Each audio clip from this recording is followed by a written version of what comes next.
चुनाव के समय प्राथमिक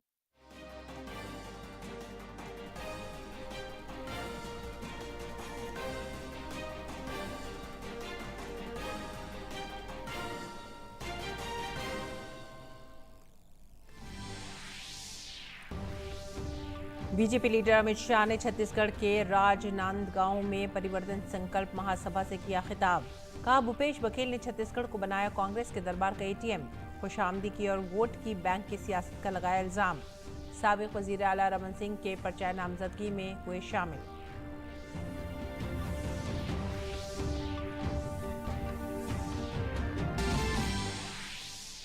तेलंगाना में बीजेपी की इंतखाबी तशहीर तेज। सीनियर लीडर राजनाथ सिंह ने हुजूराबाद में अवामी जलसे से किया खिताब। बीआरएस हुकूमत को बनाया हदफ तनकीद। बीआरएस और कांग्रेस की इंतखाबी मुहिम भी जोर शोर से जारी।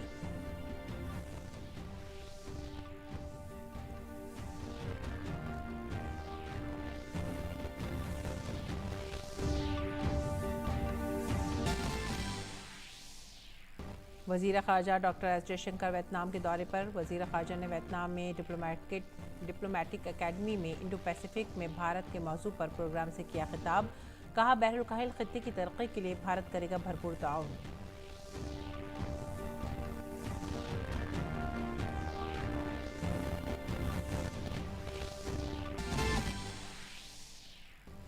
नोएडा के बदनाम निशानी वाक़े पर इलाहाबाद हाई कोर्ट का फैसला। सीबीआई कोर्ट के जरिए सुनाई गई सजाए मौत रद्द। ज़ेरे अदालत से मुलजिम करार दिए गए सुरेंद्र कोहली और परमनंत सिंह पंढेर बरी।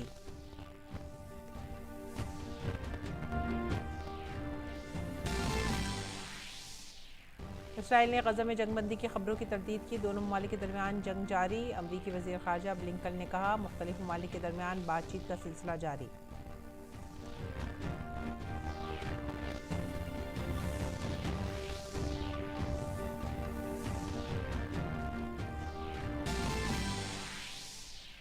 ओलंपिक में क्रिकेट की फिर से वापसी। 2028 में लॉस एंजलिस में होने वाले ओलंपिक में क्रिकेट समेत 5 खेलों का आईओसी ने दी मंजूरी। इससे पहले साल 1900 के ओलंपिक में आखिरी बार क्रिकेट को मिली थी मंजूरी।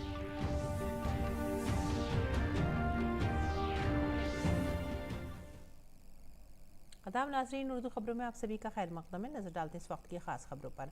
आज एनएसजी का यौम तासीस है। इस मौके पर वज़ीर आज़म मोदी ने सोशल मीडिया प्लेटफॉर्म एक्स पर पोस्ट किया कि यौम तासीस पर एनएसजी के तमाम एहलकारों को नेक ख्वाहिशात।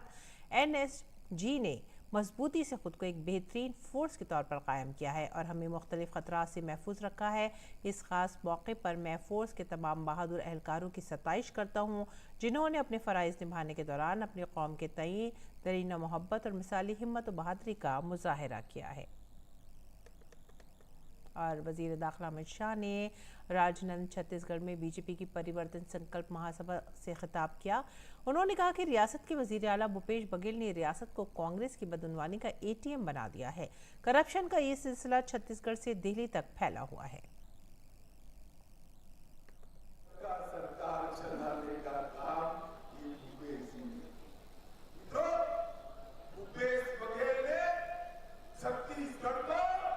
कांग्रेस के दरबार का एटीएम बनाकर रखा है। एटीएम बना छत्तीसगढ़ के मेरे आदिवासी युवा के अधिकार का पैसा दिल्ली दरबार की कांग्रेस की तिजोरी में जाता है। दलित युवा का पैसा दिल्ली दरबार की कांग्रेस की तिजोरी में जाता है और मेरे पिछड़ा वर्ग की युवा भाइयों बहनों का अधिकार भी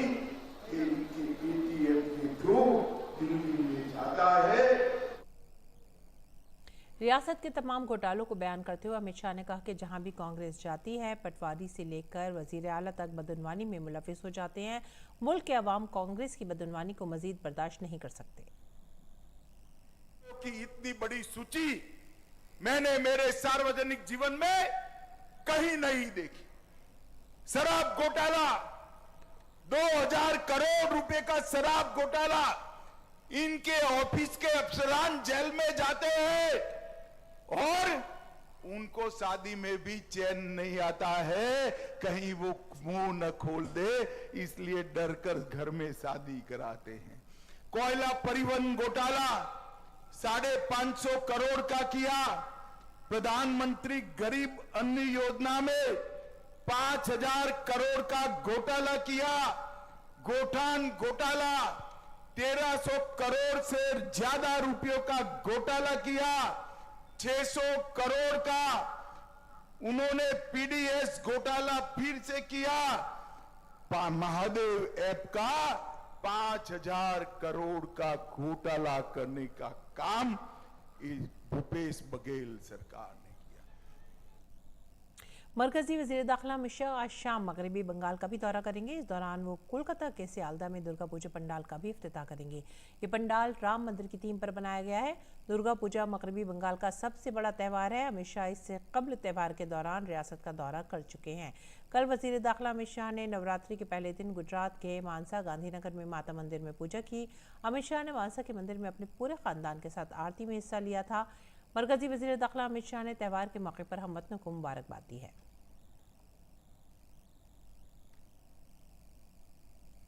और तेलंगाना में असेंबली इंतखाबात की मुहिम जोरों शोर से जारी है। बीजेपी के सीनियर लीडर और वजीर दिफा राजनाथ सिंह ने करीमनगर में एक जलसा आम से खिताब किया। उन्होंने रियासत की बीआरएस हुकूमत को निशाना बनाया। केसीआर जी, मैं आपसे पूछना चाहता हूं, क्या हो गया है आपको? तेलंगाना की राज्य की जनता ने लगातार आपको 2 बार आपकी सरकार बनाई है। 9 वर्ष का समय गुजर गया है। क्यों नहीं तेलंगाना का विकास हो पाया है? तेलंगाना की जनता इस सवाल का जवाब चाहती है।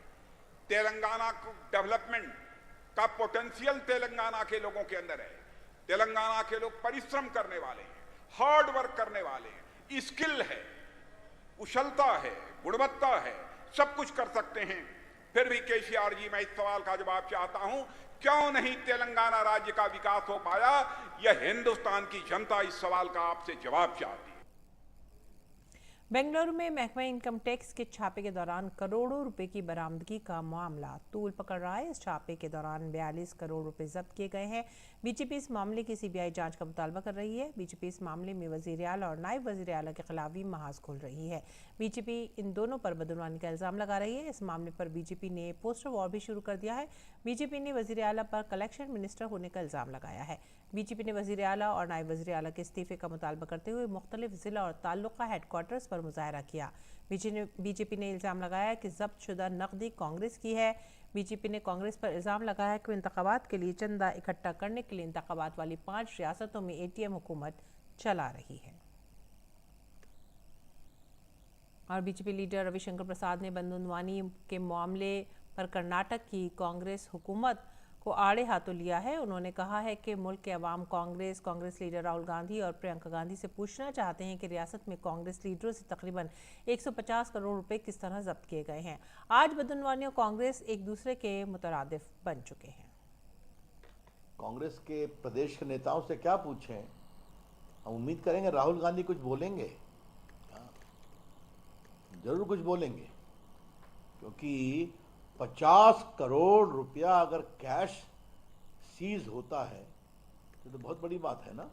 हाँ, हम इसकी भर्त्सना करते हैं और हम उम्मीद करते हैं कि जो राहुल गांधी रोज सवाल पूछते हैं और प्रियंका गांधी हमारे प्रधानमंत्री और भाजपा से कृपया अपना मुंह खोलेंगे इस मामले पर, जो भ्रष्टाचार का सीधा उदाहरण है। बीजेपी रुकन पार्लियामेंट निशिकांत दुबे की जानिब से तृणमूल कांग्रेस के रुकन पार्लियामेंट महबूबा मित्रा के खिलाफ रिश्वतखोरी के इल्जामात के ताल्लुक से लोकसभा स्पीकर को खत लिखने पर मरकजी वजीर गिरिराज सिंह ने कहा कि निशिकांत दुबे एक काबिल एहतराम रुकन पार्लियामेंट हैं और पार्लियामेंट में उनकी बेहतर छवि है। निशिकांत जी पार्लियामेंट्रियन, अवार्डेड पार्लियामेंट्रियन है और वो जब खड़े होते हैं तथ्यों के साथ खड़े होते हैं और उनकी विश्वसनीयता है पार्लियामेंट में। अगर पत्र लिखा है तो उनके प्रीवियस विश्वसनीयता को नकारा नहीं जा सकता है। कांग्रेस ने मिजोरम में होने वाले असेंबली इंतखाबात के लिए उम्मीदवारों की पहली फहरिस्त जारी कर दी है। पार्टी ने इस फहरिस्त में 39 उम्मीदवारों के नामों का ऐलान किया है। मिजोरम में कांग्रेस के रियासती सदर लाल सावता को आइजल्स वेस्ट 3 से मैदान में उतारा गया है। मिजोरम में 7 नवंबर को वोट डाले जाएंगे और वोटों की गिनती 3 दिसंबर को होगी।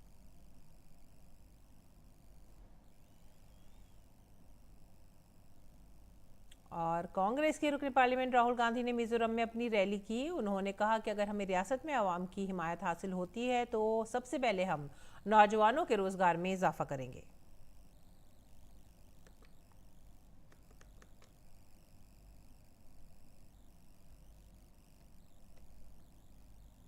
इस बीच छत्तीसगढ़ असेंबली इंतखाबात की तारीखों के ऐलान के बाद तमाम सियासी जमातों ने तैयारियां शुरू कर दी हैं।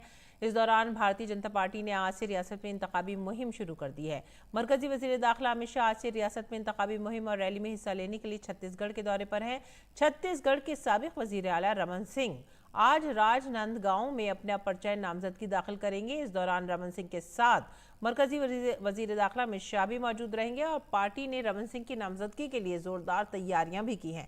राजनांदगांव के स्टेट स्कूल ग्राउंड में एक आम इजलास का एहतमाम किया गया है, जिससे वजीर दाखिला अमित शाह खिताब करेंगे। छत्तीसगढ़ में 2 मरहलों में इंतखाबात हो रहे हैं। पहले मरहले के तहत 7 नवंबर को वोटिंग होनी है, जबकि दूसरे मरहले की वोटिंग 17 नवंबर को होनी है। पहले मरहले में 20 सीटों पर वोटिंग होगी। बस्तर डिवीजन के अलावा इसमें राजनांदगांव और उसके आसपास के इलाकों की नशिस्तें भी शामिल हैं।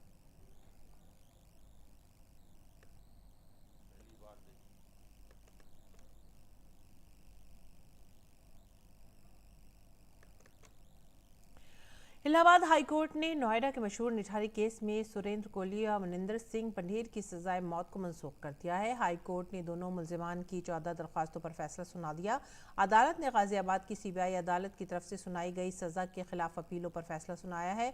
सुरेंद्र कोहली ने 12 मुकदमात में दी गई मौत की सजा के खिलाफ अपील की थी, जबकि मनिंदर सिंह पंढेर ने 2 मुकदमात में दी गई सजाए मौत के खिलाफ दरख्वास्त दायर की थी। मुलजिमान की जानिब से अदालत में मौक़िफ़ इख्तियार किया गया कि इस वाक़े का कोई ऐनी शाहिद नहीं है। उन्होंने कहा कि उन्हें सिर्फ साइंसी और हालात की बिना पर शवाहिद की बुनियाद पर मुजरिम ठहराया गया है और मौत की सजा सुनाई गई है। काबिल ज़िक्र है कि निठारी वाक़या 2006 में सामने आया था। इस मामले में सीबीआई ने सुरेंद्र कोहली पर कत्ल, अगवा, इस्मतदरी और सबूतों को ख़त्म करने का इल्ज़ाम लगाया था, जबकि मनिंदर सिंह पर इंसानी स्मगलिंग का भी इल्ज़ाम था। 29 दिसंबर 2006 को पुलिस को निठारी में मनिंदर सिंह पंढेर के घर के पीछे नाले में 19 बच्चों और खवातीन के कंकाल मिले थे।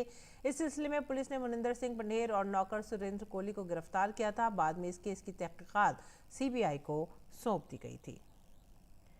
निठारी केस की मुजरिम मनिंदर सिंह पंढेर की वकील मनीषा भंडारी ने कहा है कि इलाहाबाद हाईकोर्ट ने मनिंदर सिंह पंढेर को उनके खिलाफ 2 अपीलों में बरी कर दिया है। उनके खिलाफ कुल 6 मुकदमात थे। यहाँ कोहली को उनके खिलाफ तमाम अपीलों में बरी कर दिया गया है। मनिंदर सिंह पंढेर को बरी कर दिया गया है।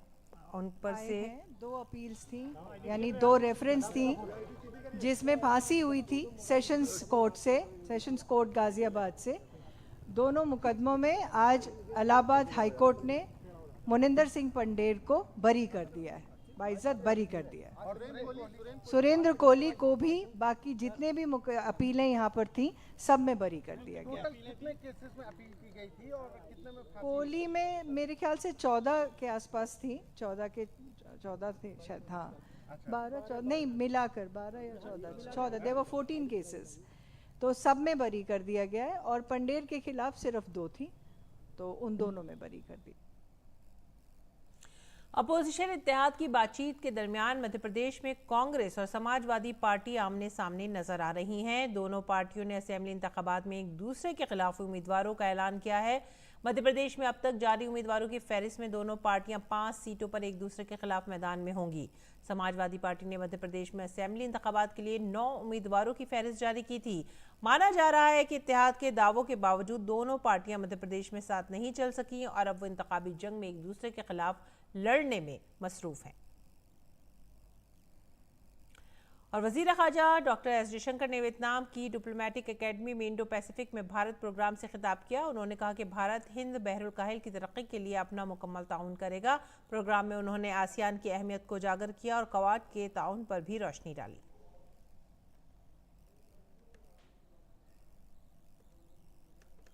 गैर मुल्क की खबरों में इसराइल और हमास के दरमियान तनाज़ा मुसलसल शिद्दत इख्तियार करता जा रहा है। गाज़ा पर बमबारी के साथ साथ इसराइली फ़ौज शुमाली गज़ा में अपनी ज़मीनी जंग के लिए भी तैयार है। देखते हैं तफसीली रिपोर्ट।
मगरबी गजा में इसराइली फौज जमीनी हमले के लिए तैयार है। बहर रूम में जंगी जहाज, हवाई हमले और उसके बाद सरहद पर गरजते टैंक, यानी बहरी, बर्री और हवाई हमलों की मुकम्मल तैयारी। इसराइली फौज का हदफ है हमास को सबक सिखाना, उन्हें इस कदर पसपा करना कि वो इंसानियत के खिलाफ कोई कदम उठाने से पहले जरूर सोचें। गुज़श्ता 9 दिनों में हमास और इसराइल के माबैन जंगी तसादुम अब पूरी तरह से खतरनाक रुख अख्तियार कर चुका है। गजा इसराइल सरहद पर जमा हजारों इसराइली टैंक कभी भी हमास के खिलाफ जमीनी कार्रवाई करने के लिए तैयार हैं। मैं इस वक्त इजराइल गाजा बॉर्डर के बहुत नजदीक खड़ा हूं। वो जो मेरे पीछे आप पहाड़ी देख रहे हैं, कुछ ही किलोमीटर यहां से है। उस पहाड़ी के परे गाजा पट्टी है। आप देख सकते हैं कि इजरायली फौज ने यहां टैंक एकत्रित, बड़ी संख्या में टैंक एकत्रित शुरू कर दिए हैं। इंडिकेशंस ये हैं कि इजराइल अब गाजा पट्टी में ग्राउंड मिलिट्री असॉल्ट की तैयारी कर रहा है। अगर ऐसा होता है तो ये चल रहे युद्ध का रुख कंप्लीटली बिल्कुल बदल जाएगा। इसराइल के अल्टीमेटम के बाद मगरबी गजा के तकरीबन 10 लाख बाशिंदे अपने घर बार छोड़कर जा चुके हैं।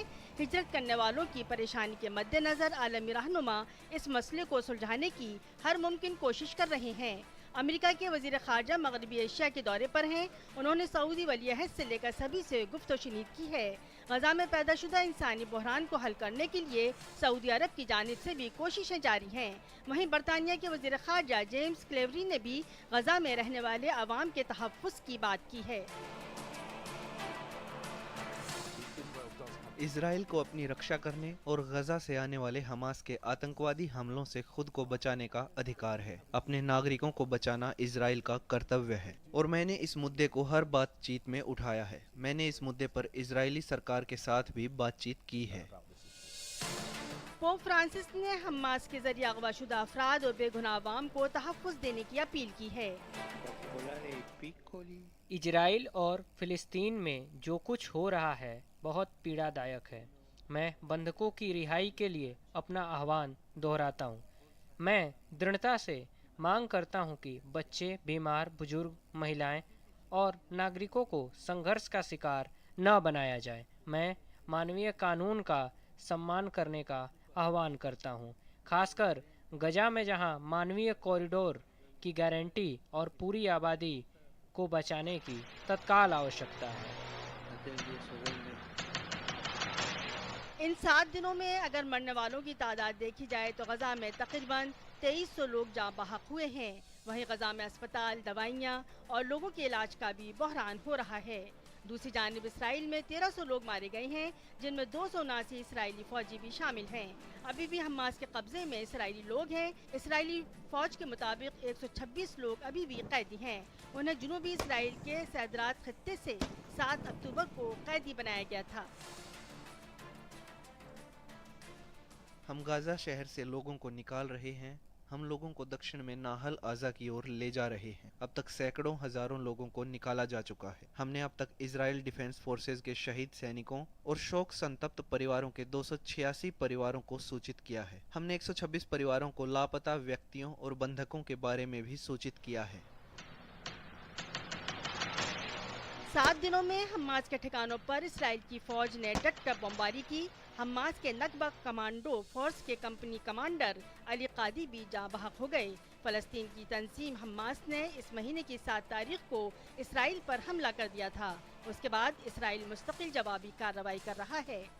इसराइल से अमृतपाल सिंह के साथ bureau report, DD news Urdu खबरें।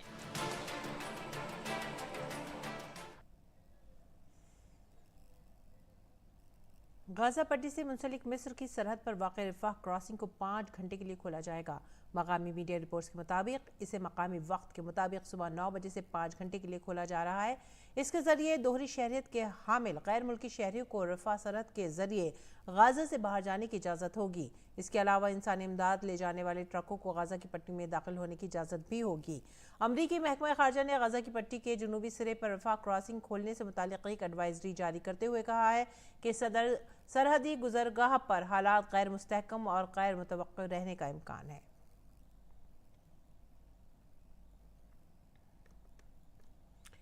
दिल्ली में वज़ीर आला अरविंद केजरीवाल के घर के करीब सैकड़ों असातिज़ा आज हड़ताल पर बैठे हैं। सर्व शिक्षा अभियान के तहत काम कर रहे 500 असातिज़ा को हटा दिया गया है। हड़ताल पर बैठे ये असातिज़ा अपनी फौरी बहाली का मुतालबा कर रहे हैं।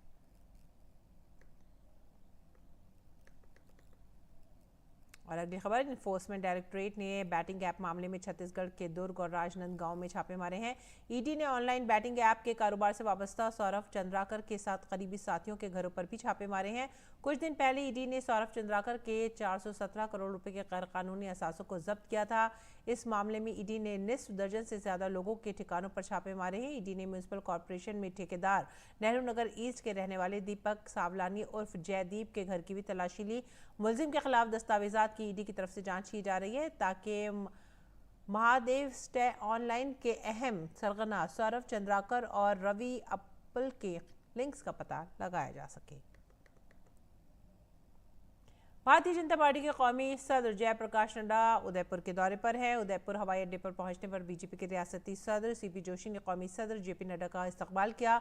जेपी नड्डा उदयपुर और बांसवाड़ा डिवीजन के पार्टी अहदेदारों से मुलाकात करेंगे और बातचीत कर रहे हैं। पहले इजलास में उन्होंने उदयपुर शहर, गांव, प्रतापगढ़, चित्तौड़गढ़ जिले के पार्टी अहदेदारों के साथ मीटिंग की।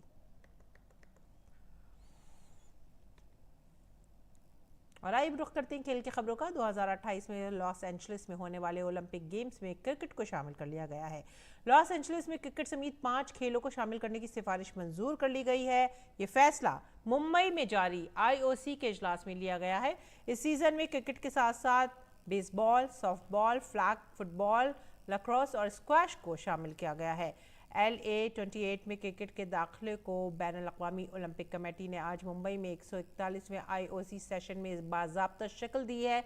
इन खेलों की सिफारिश LA ऑर्गेनाइजिंग कमेटी ने की थी। IOC की रुकन नीता अंबानी ने क्रिकेट की ओलंपिक्स में शमूलियत पर अपनी खुशी का इजहार किया है।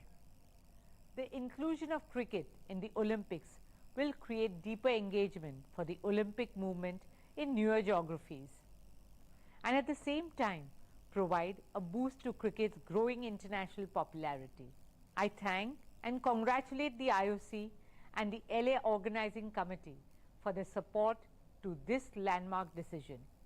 It's truly a day of great joy and jubilation. World cup में आज ऑस्ट्रेलिया का मुकाबला श्रीलंका से जारी है। श्रीलंका ने टॉस जीतकर पहले बल्लेबाजी करने का फैसला किया है। ये मैच लखनऊ के एकान स्टेडियम में खेला जा रहा है। ऑस्ट्रेलिया और श्रीलंका दोनों वर्ल्ड कप में अपनी पहली जीत के लिए कोशा है। श्रीलंका को अपने पहले मैच में जनूबी अफ्रीका से शिकस्त का सामना करना पड़ा था और ऑस्ट्रेलिया की बात अगर करें तो इस टीम को भी पहले 2 मैचों में शिकस्त का सामना करना पड़ा है। दोनों टीमों के लिए आज का मुकाबला बहुत अहम है। ताज़ा इत्तला मिलने तक श्रीलंका ने 9 विकेट के नुकसान पर 204 रन बना लिए थे। इसी के साथ ही आप हमारी पूरी टीम को दीजिए इजाज़त। आदाब।